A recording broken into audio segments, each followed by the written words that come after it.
The teachings of Marx and Engels were carefully studied by Lenin, the man who established the first Marxist country on earth. 1 year after Lenin's death in 1924, the New York Times published a small article, which at the time went almost unnoticed.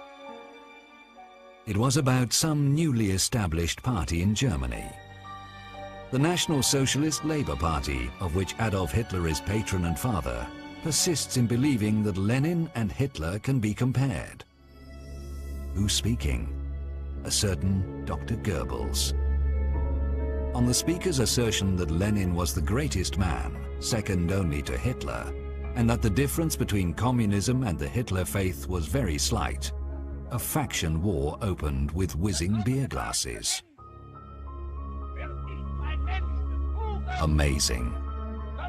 The future Nazi propaganda minister Goebbels was openly declaring that the difference between Lenin's communism and the Hitler faith was very slight.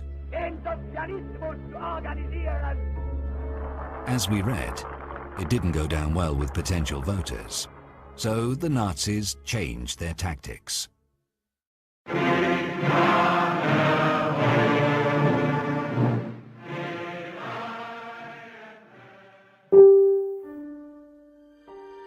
Their early campaign posters quietly disappeared.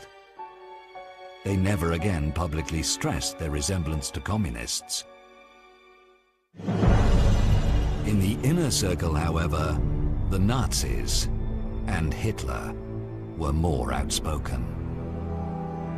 Hitler often said that he had learnt a great deal from Marxism, from reading Marx, I mean. The whole of National Socialism is based upon it, he said, meaning doctrinally based.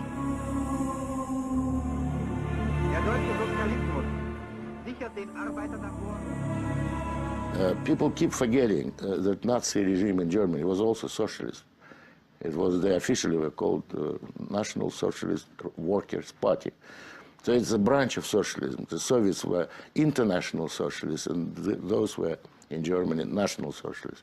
So it's the same thing in reality, only slightly different interpretation.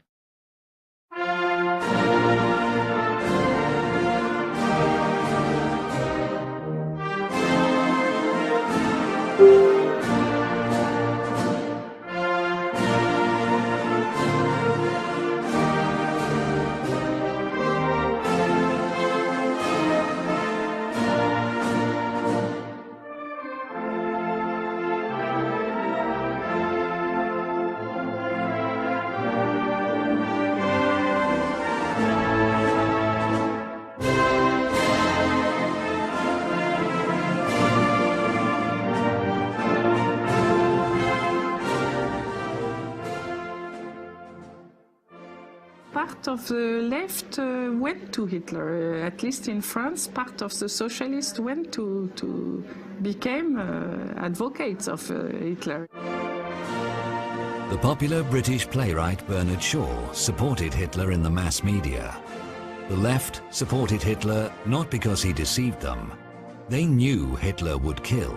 He said he would. In fact, it was why they supported him. You must all know half a dozen people at least who are no use in this world, who are more trouble than they are worth. Just put him there and say, sir or madam, now will you be kind enough to justify your existence? If you can't justify your existence, if you're not pulling your weight in the social vote, if you're not producing as much as you consume, or perhaps a little more, then clearly we cannot use the big organization of our society for the purpose of keeping you alive, because your life does not benefit us and it can't be of very much use to yourself.